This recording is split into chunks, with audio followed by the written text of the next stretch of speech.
Арбаңыз ардактуу көрүүчү, аты жөнүм Айдина Жапкерова. Бүгүн мен өзгөчө иш-чарада турам. Жаңы кыргыз тасмасы жубайымдын жабык көрсөтүүсүнө келип калдык. Бул тасма албетте сүйүү, үй бүлө жана турмуштук мамилелер жөнүндө экени маалым. Ал эми тасма жаратуучулары, актерлор жана бүгүнкү чакырылган коноктор менен баарлашып, алардын ойлорун угуп көрөлү.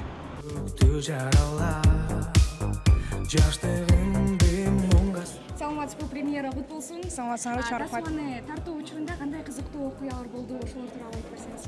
Кызыктуу окуялар негизи көп, бирок эң жакшы болгон, эң эсте калган негизи бул Аскат байке менен иштешкен аябай сонун. Кечке каалаган шуткаларын айта берет, өзүн билген шуткаларын айта берет. Анан да серьезный сценага келгенде биз каткырып күлүп эле өзүбүздү жакшы эме ала албай элечи, мындай өзүбүзгө келе албай эле азыр кое турлачы, подождите деп атып. Ошол моменттер көбүнчө тамашалуу. Менен иштешкен кандай болду? Жакшы, налегке. Аябай жеңил болду. Сразу мондай эле кетип, түпсүз эле мондай эле. Өзүңүз тасманы көрдүңүзбү? Көргөн жокмун. Кандай болот деп ойлойсуз? Мощно. Эмнеге болбош керек? Болот. Сиз ошондо башкы карманда ойнодуңуз, э? Ооба. Пландап жатабыз. Нет, пока жок. Ооба, пока айта албайм. Эч нерсе эмес. Рахмат, чоң рахмат. Премьера кут болсун. Чоң рахмат. Бул тасманы тартууда кандай кыйынчылыктар болду? Эч кандай кыйынчылык болгон жок. Чынын айтайын, мен ушунча көп эле проекттерди иштеп келатам. Ушул биринчи проектибиз болуптур, мындай. Өзүнөн өзү жакшы, биздин посыл жакшы, ошон үчүн дагы ушундай бүтүп кетти окшойт деп атабыз. Тасма максаты эмне? Тасманын максаты азыркы учурда көйгөй болуп аткан аябай көп ажырашуулар көп болуп атат. Чынында келгенде ошол ажырашууну биз мындай юмор аралаштырып, ошондой эле жашоодогу болгон нерселер менен аралаштырып туруп элге көрсөтөлү дедик. Чынында ошол көйгөйдү өйдөгө көтөрүп чыкканбыз. Тасма канча күндө тартылып бүттү? 10 күндө. Съемочный күнү 10 күн болду. Негизи биз даярданганыбыз бир жарым жылдай болду да. Бишкекте эле тартылды? Бишкекте эле тартылды. Ошондой эле. Команда менен иштешкен кандай болду?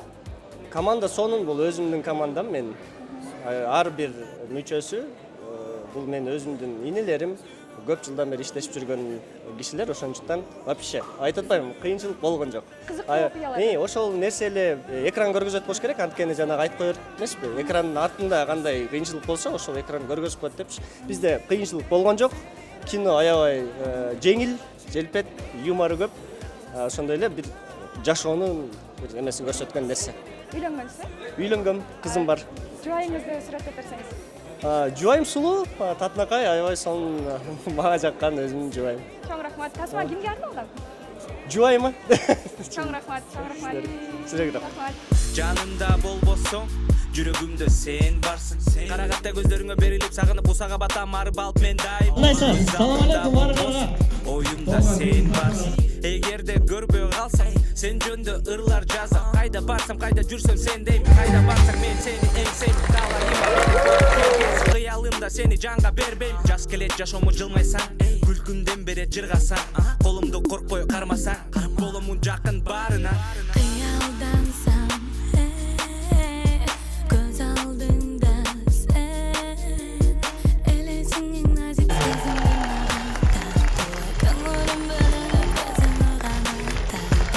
Чындыгында абдан мыкты тасма болуптур, өзгөчө жаңы үйлөнгөндөн баштап канча жыл жашаган бул эч кандай маани бербейт. Эң негизгиси жубайдын ортосундагы ишеним болуш керек деген нерсени көрдүм да.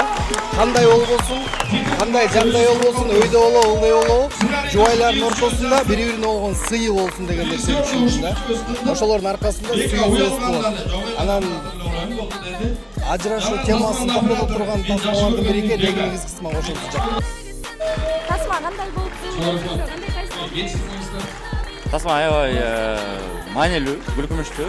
Ошо менен биргеликте эл кыйкырып аткандан кийин эле популярный болду дейм. Себеп дегенде үй бүлөлүк тасма тартыш чындыгында өтө оор. Анан ошол тасмага жөн эле күлдүрүп же жөн эле ыйлатып коюш эмес, бир чоң бир ой катыш дагы аябай оор да, как сценарист катары мен айтып турган. Ой бар, күлкү бар, айтар өзүнүн чоң бир ою бар экен, ошол так жетти элге, мага жакшы. бир болуп сени жандаса сезесиңди сен. Тасманы тартуу идеясы үйдөн пайда болду. Мен жубайым, Мээрим аты.